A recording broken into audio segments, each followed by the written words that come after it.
You have become known as like the beloved queen of viral memes on the internet. Oh my God. How aware are you of that? Like your birthday interview went viral, the limes went viral. How aware are you of those moments and do you enjoy them? I'm not aware of them. You turned 30. I did. And how was the party? I wasn't invited. Actually, no, that's not the truth, Ellen. You were invited. Last time I was on the show, last year, you gave me a bunch of about not inviting you, but I didn't even know you wanted to be invited. Well, who doesn't want to be invited to a party? Well, I didn't even know you liked me. I don't know. These things happen, and then like a year later, somebody is asking me about it. Oh, Actually, yeah. the other day, Spike Jones sent me a picture of a woman who works with him wearing a T-shirt of something I said with a drawing of me on it. That's wild. I was like, what? That's wild. Do you just laugh about it? Yeah, because I'm not really on social media. Right. I don't see these things. So to me, it's just bizarre. Sorry, it's bizarre.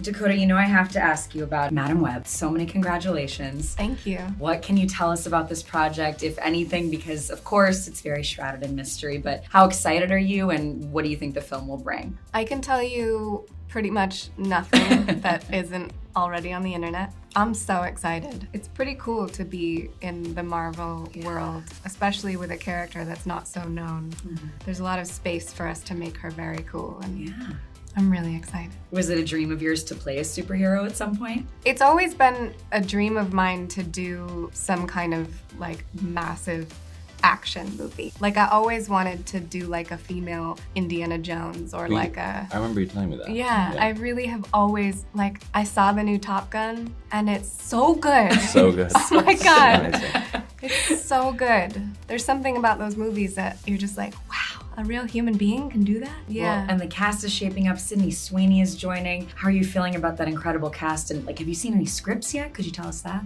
I have, yeah. How are they looking? I can tell you nothing. I can't believe college is over. You have a job now, or? We're not allowed to talk about jobs at the bat mitzvah party. So you either don't have a job or you have a bad job. How much does a party starter get paid, I wonder? I have a bad job. So I have to give you credit, Cooper, because I learned a new job in this movie. I did not know that party starting was a thing. Did you ever really work as a party starter? How did this come about? I didn't work as a party starter, but there was this guy named Vince. I'm from Dallas, Texas, and I went to a party and a service every Saturday when I was in 7th grade. And there was this guy named Vince who worked I went to a small school and he worked every single party, and that was my intro. So what are you both like at parties? Are you the party starters or how do you both engage? I love to dance. I'm not good like Andrew at getting people onto the dance floor, but I will dance. Okay. Yeah, same.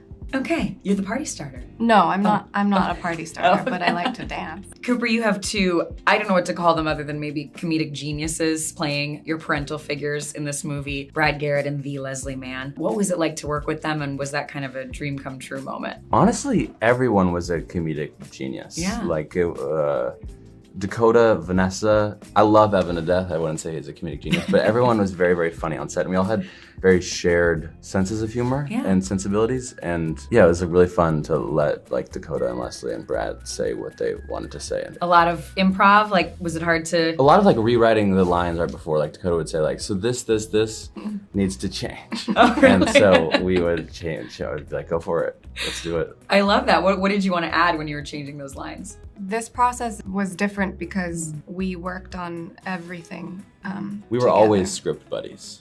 Yeah. Also, depending on what we shot and how it went, and if anything was improvised, or if we didn't get something, or we got extra, whatever it was, then we would adjust further the following scenes so that it would make more sense, or call back to a joke that was made that wasn't previously in the script. So Right. just like constantly updating so that it was like a real cohesive story. Yeah. Was that fun for you? I would imagine that's not always the case, that you can work and change up the script so much. Usually people are annoyed with me because I want to do that. So I guess And now, I'm so grateful. I really am. I guess now because it's my movie, it's, you know, because I was a producer on it, that nobody could tell me I couldn't do that. Right. Even if you weren't a producer, I would have not been annoyed. Like some people really do get annoyed. They're like, you're just an actress, how could you know? But like, I have a brain in my head. Yes. Yeah. But yeah, no, Cooper was super collaborative, and especially in that way, he like me, has the ability to learn lines pretty quickly. So we could rewrite a whole scene beforehand and then shoot it. The characters in this movie, they do face the dilemma of figuring out their futures, what they're going to do. And we were curious, if either of you was not in acting, have you ever thought about what another future could be like for you if you'd made a big change at a younger age? I think I'd be a florist. I always wanted to have like a tiny little flower shop that also made like the best cookie and the best cup of coffee. So it's like one-stop shop in the morning when you're like going to apologize to somebody.